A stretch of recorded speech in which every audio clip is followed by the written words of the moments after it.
मनोजवं मारुततुल्यवेगं जितेन्द्रियं बुद्धिमतां वरिष्ठं वातात्मजं वानरयूथमुख्यं श्रीरामदूतं शिरसा Namami.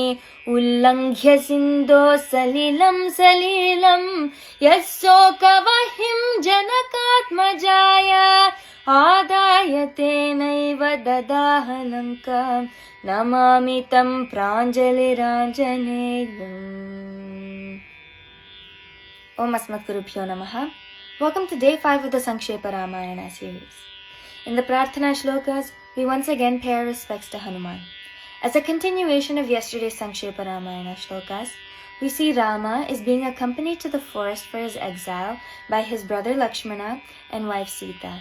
They start in Ayodhya, surrounded by all the citizens and Dasaratha himself, and as they make their way towards the forest, they go near the river Ganga to modern-day Sringapur, which is near Prayagraj. As they take Guha's help, they cross the Ganga river and make their way to the Chitrakuta forest.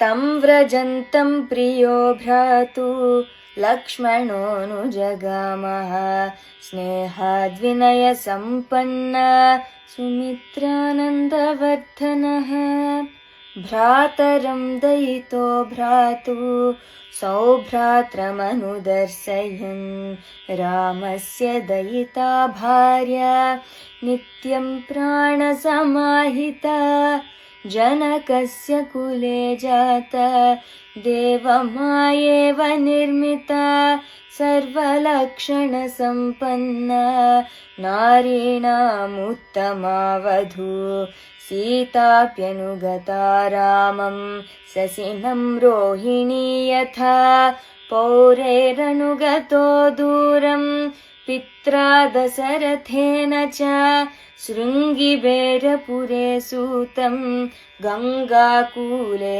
vyasarjayat Guhamasadya dharmatma Nisadadipatim priyam Guhena sahito rama Lakshmanena cha sitaya